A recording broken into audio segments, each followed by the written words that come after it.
In the current marketplace that exists today, you have extreme legacy systems that protect certain interests in the energy markets, right? You have energy utilities, you have power plant operators, you have people who you have ingrained business models that exist, and they're not incentivized to talk to each other or share any information at all.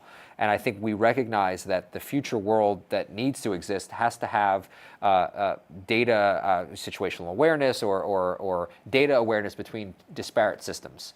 And what we've built and what we've been working on is being able to do that. And blockchain specifically gives us the opportunity and potential to share information across multiple networks, put everybody on the kind of the same sheet of paper, share information on what energy is being created and when. Because when energy gets into the grid, it's very hard to track. Once it's in the grid, it's almost like putting in a giant pool of water. You're tracking each molecule of H2O is very challenging.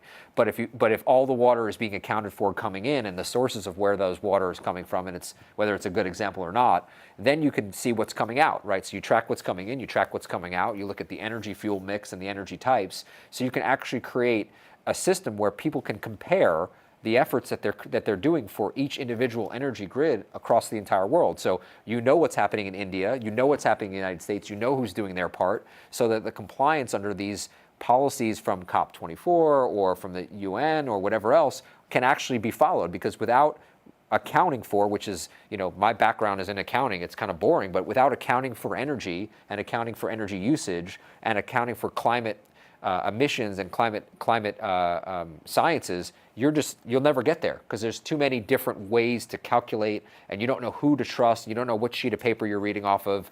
So this is for the first time that we're actually able to do this in a way that is decentralized, number one, so not one party controls it, but in a way where everyone can compare notes and compete and work together and cooperate. It wasn't possible 5 years ago. It wasn't possible 10 years ago.